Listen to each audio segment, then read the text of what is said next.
Vale, pues vamos a empezar. Muy buenos días. ¿Qué tal? ¿Cómo estáis? Hello. Hello. Sí, sí. Esto no sé. Se oye, sí. ¿Sí? ¿Sí? ¿Lo oís? Sí. Sí. Bien. Molt bé. Pues nada, bienvenidos a la presentación de Negoriz, este libro de aquí. Esta es la versión antigua en catalán, que ganó un premio llamado Joaquim Ruyra. Lo ganó convenciendo en 3 segundos al jurado y por unanimidad, o sea que parece que ya funcionó desde el primer momento. Y ahora celebramos esta edición nueva, de la que enseguida vamos a hablar, pero yo lo siento, creo que todos los que estáis aquí necesitáis una previa que consiste en preguntarle a Iván Ledesma, autor, guionista, bestia parda de Barcelona, de los géneros fantásticos más oscuros, sobre la serie la película Extremo, digo serie porque como ya está con otra, que ha sido uno de los fenómenos de Netflix, número 1 en un montón de países, y él es el guionista. Entonces, claro, como tenemos esa noticia reciente y aunque tengamos muy poco tiempo, por lo menos le quería preguntar por ese pelotazo antes de entrar directamente en Negoriz, porque de hecho comparte algunos criterios, digamos, técnicos y literarios con Negoriz, la importancia de los personajes, la acción, la estructura de, digamos, tiempos y situaciones paralelas. ¿Qué has hecho, hijo mío, con Extremo? ¿Qué es esto, este pelotazo? No sé si tú te lo esperabas, pero esto ha sido una bomba. A ver, yo no me lo esperaba, lo deseaba, pero esperarlo nunca sabes qué esperar de una película, ¿no? Hay películas que te parece que van a funcionar estupendamente y luego pasan desapercibidas. Esta, pues parece ser que a la gente le ha hecho mucha gracia. A ver, nosotros lo único que hemos querido reflejar con la película es una película de palomitas, es una película de puro entretenimiento, no tiene nada que ver con el género, o sea, con fantasía. Es una peli de acción y artes marciales que hecha en España pues es una marcianada, ¿no? Porque esto aquí jamás se ha hecho, jamás se ha hecho. Se ha hecho, pero a un nivel muy underground, muy Z. Y entonces hacer una película de esas características con un presupuesto grande, realmente ha habido gente que no la ha entendido, mayoritariamente pues la crítica especializada, por ejemplo, no lo ha entendido, o sea, se han posicionado mayoritariamente en la incredulidad, ¿no? De ¿qué es esto? No lo entendemos, o sea, no sé hacia dónde habéis ido, no entendemos qué habéis pretendido con esta película. Pero al contrario, la gente, o sea, el común de los mortales como yo, cuando me pongo delante de una pantalla y le doy al play y quiero que me entretengan, eso sí que ha respondido muy bien y lo ha captado perfectamente y ha visto que estamos haciendo una película, pues eso, de unas características muy especiales, muy deudor del cine de los 80, de acción, un cine que mayoritariamente es menospreciado por la crítica normalmente, pero que a nivel de la gente le gusta mucho. Y entonces nosotros lo que hemos hecho ha sido coger todos los clichés y las cosas que veíamos en esas películas que nos encantaban, como el hecho de que un tío con una pistola de 6 balas dispare 80 y no hay ningún problema. Los malos siempre atacan de uno en uno. El bueno es un tipo con una cara hierática de palo que suelta frases lapidarias, y los malos son muy malos, muy cliché de cómic, gente que suelta chistes malos todo el rato. Y creo que gracias a que hemos tenido unos grandes actores, pues dan una credibilidad, ves la película y si entras en ese juego, en ese mundo fantástico, porque no deja de ser fantástico, o sea, eso, una pistola de 6 balas que dispara 80, ya entras en un mundo fantástico. A la gente le ha funcionado muy bien y resulta, pues eso, que a nivel mundial ha estado número 1 pues prácticamente una semana, no a nivel de España, sino a nivel de todo el mundo. Y nosotros encantados de la vida, ojalá que abra brecha y en un género que nunca se ha tocado aquí de forma seria, pues tire millas y se hagan más cosas, por supuesto. No la voy a citar literalmente, pero la frase está de traer el café, que las galletas ya las pongo yo. Creo que esa está una camiseta, sí. Ya, o sea, que sí. Ahí creo que hay gente que tiene esa camiseta. Sí, hay gente que ya tiene la camiseta de las frases estas. Bueno, pues es lo típico, ¿no? Son tuyas, que son de guionista. Sí, pero bueno, es como las películas, o sea, la gente lo hacen los yankees, ¿no? El yippee-ki-yay y el volveré y cosas de estas, sayonara baby, todas estas frases que de las películas americanas nos emocionan y eso, nos compramos camisetas y tal. Si lo hace una de aquí, parece ser que no hace tanta gracia a un sector, pero hay gente que sí que responde y está dispuesto a entrar en ese mundo y valorarlo. Y sí, o sea, la frase me la ha dicho muchísima gente que me entra y me ha encantado, y lo de las galletas, qué risa. Y yo, qué guay, o sea, me emociona, porque veo que lo han sabido pillar, han sabido captar el tipo de película que es. O sea, no es una película para tomártela en serio, ni mucho menos, aunque haya momentos que parecen muy dramáticos, pero es el drama, es como en John Wick, tú justificas que le han matado el perro y a partir de ahí tú vas con él, sientes una empatía por el personaje y a partir de ahí te da igual que mate 80 que 200, porque claro, le han matado al perro. Pero no deja de ser una película, no está muriendo gente de verdad, pues entonces está lo mismo. Vamos con Negoriz, que estos son 20 minutos y va más rápido que las hostias de tus personajes. Sí. Perdón.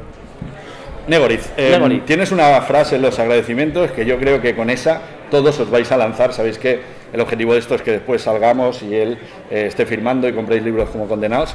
Con esta frase yo ya lo haría. La historia, lo que quería escribir en su momento, era la historia de una chica, un viejo y un joven sin brazo que cazaban fantasmas dentro de botellas.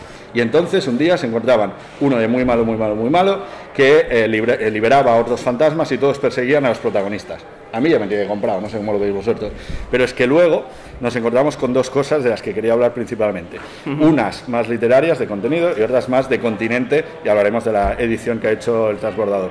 Empezamos por contenido. Sí. Lo ha señalado mucha gente. Tú tienes muchos personajes, tienes muchas situaciones, tienes muchos escenarios. Si miráis aquello de cuántos diálogos hay muchos diálogos, es decir, el ritmo es muy alto. Pero a mí lo que me encanta es que tú has decidido que en vez de que las criaturitas y los monstruos sean secundarios, no, son tan importantes como los protagonistas más o menos humanos, vamos a dejarlo ahí. Es decir, tienen voz, tienen discurso, tienen presencia y a veces tienen hasta historias tan potentes o más que los presuntos humanitos, ¿no? Sí, o sea, a ver, yo cuando escribí este libro lo quería hacer eso, con unos protagonistas, unos arquetipos, unos antagonistas, pero al final te tira un poco de lo que tú vienes, ¿no? A mí siempre me han marcado, por ejemplo, pues George R.R. Martin, en la saga de Juego de Tronos, ves que es una saga muy coral. Hay decenas y decenas de personajes cada capítulo que al final tienes que tener unos apéndices para saber, cuando vuelves a un personaje dices, ¿este quién era? Pues llevo igual 400 páginas sin acordarme de él. Y eso me encantaba. O sea, a mí el hecho de irte definiendo un mundo a través de personajes que están separados, que luego van a converger en algún momento. Pero eso me emocionaba. Y esto también me venía, por ejemplo, de Apocalipsis de Stephen King.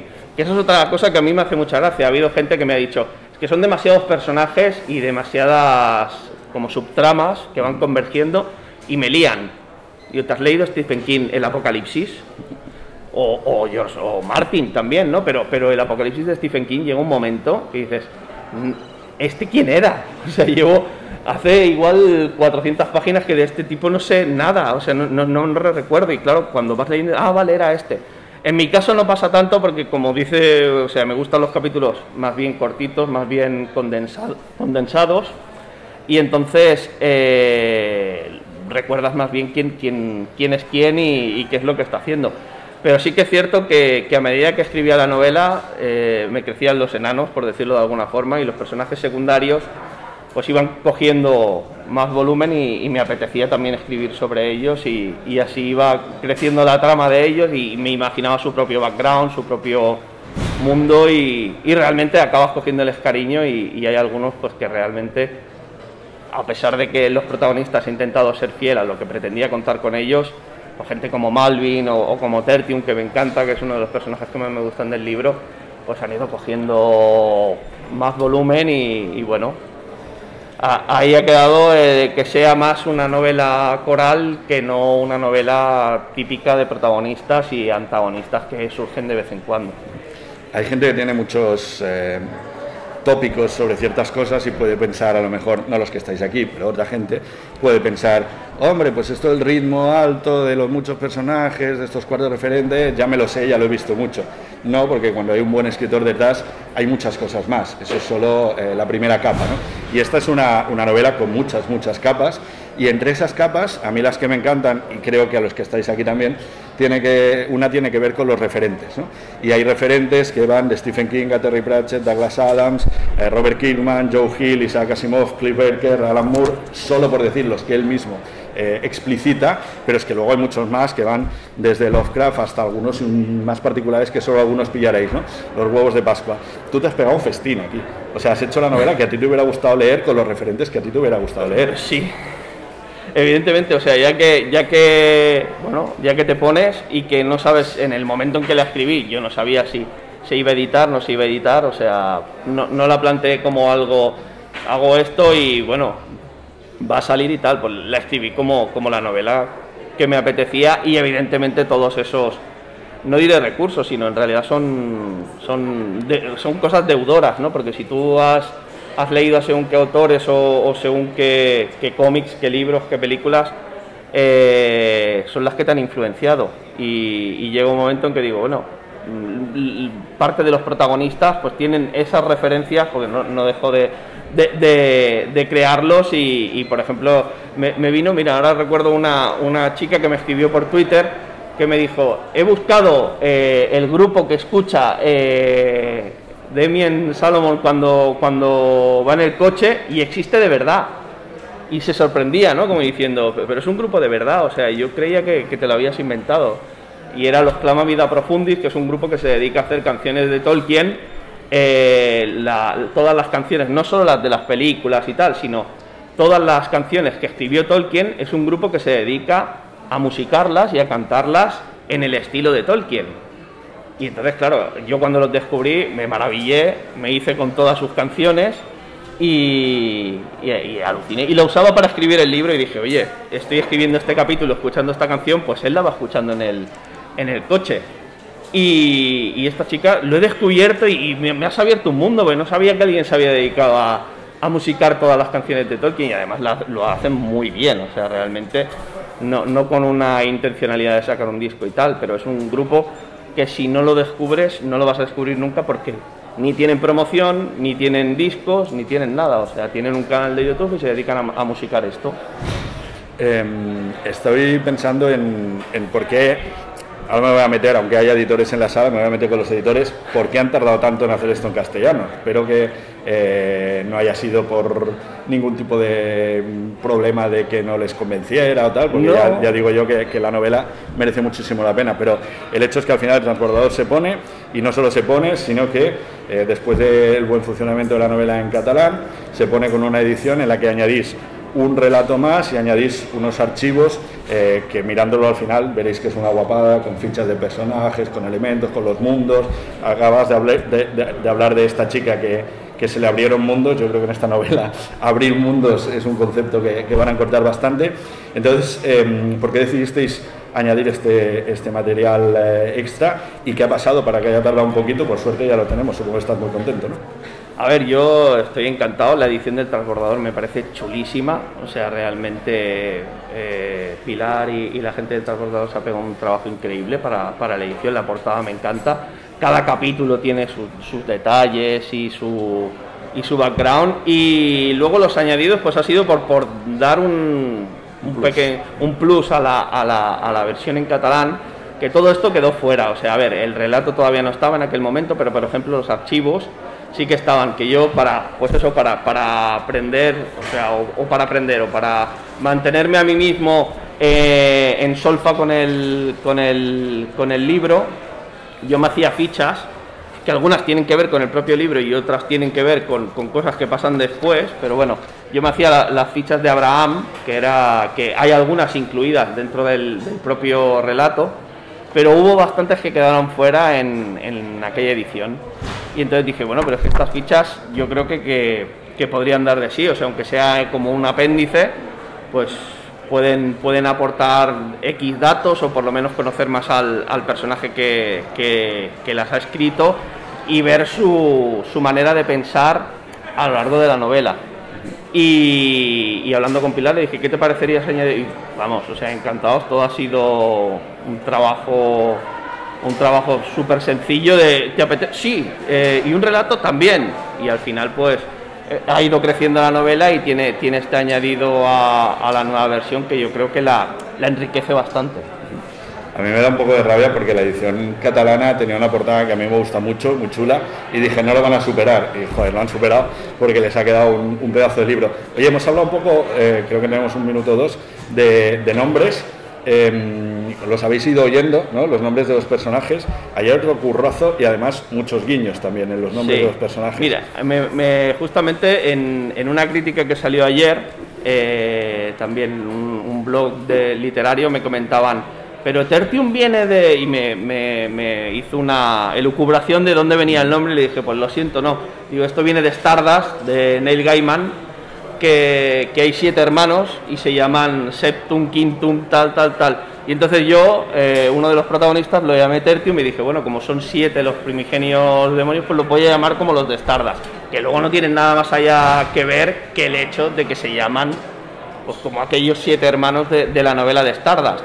Pero simplemente fue un homenaje a Gaiman de, bueno, 7, mira, 7 como en Stardust. Y primero surgió el número y luego automáticamente vino el nombre y dije, pues me parece muy bien llamarlos 1, 2, 3, 4, pero evidentemente pues en latín. Y por último, solo muy rápido, humor. Humor. Siempre. Incluso en extremo. O sea, aunque sea una película de acción y artes marciales, yo creo que el humor es básico para generar esas válvulas de escape si estás escribiendo. En este caso, yo creo que el género es fantasía urbana y terror. Yo al hacerlo pretendía que fuera esto. Luego no sé, cada uno lo lee y me dice, pues es más fantasía, más dark, más... hay gente que dice, es que ha habido secuencias que me han dado auténtico terror. Doy fe.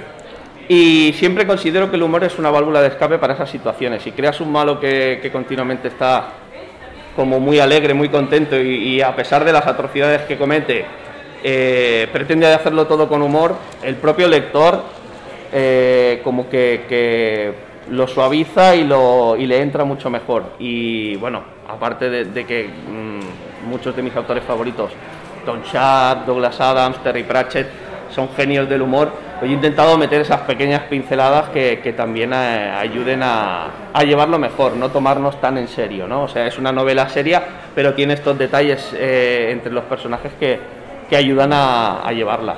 Pues aquí acabamos esta presentación express. Os voy a decir 3 cosas solo. Si queréis pasarlo bien, comprad la novela. Si queréis pasarlo mal, comprad la novela. Si queréis que os la firme, va a estar ahí. Y la novela está bien, él está bien, pero sus firmas también están muy bien. O sea que acercaos. Y si alguien no lo ha descubierto, lanzaos a por ella. Iván Ledesma es un puto crack y ha venido al Celsius para que lo empecéis a entender. Dejaos convencer por él. Muchas gracias. Gracias.